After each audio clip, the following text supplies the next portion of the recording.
الحلقة السادسة: رؤية الميت في المنام، ماذا تعني؟ مقدمة: رؤية الميت في المنام من أكثر الرؤى التي تترك أثراً في النفس.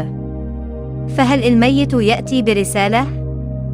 أم أن الأمر مجرد حلم عابر؟ في هذه الحلقة نفصل المعنى حسب حالة الرأي. أولاً، الميت في المنام للعزباء.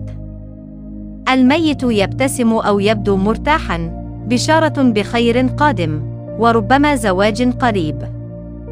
الميت حزين أو يصرخ، يدل على مشاكل نفسية أو ضيق تمر به. الميت يعطيها شيئاً، رزق أو هدية معنوية. الميت يأخذ منها شيئاً، تحذير، ربما خسارة أو تغير سلبي. ثانياً، للمتزوجة. الميت يتكلم معها بهدوء، اطمئنان وسكينة في حياتها الزوجية.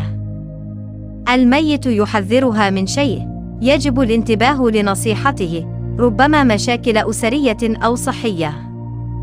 الميت يطلب شيئاً، غالباً يحتاج صدقة أو دعاءً. ثالثاً، للمطلقة.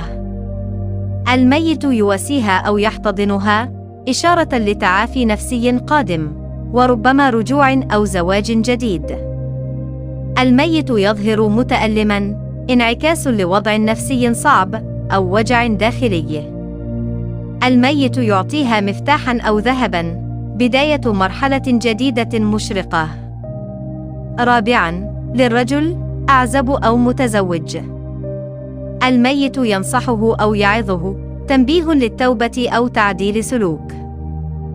الميت يظهر سعيداً في منزله، حسن خاتمة له وطمأنينة للرأي. الميت يأخذه معه أو يطلبه، يجب أن يستعاذ بالله، فهي رؤيا تحذيرية.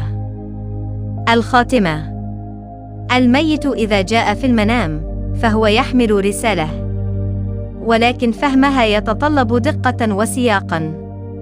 لا تهملوا أحلامكم، فقد تكون نداءً من عالم الغيب.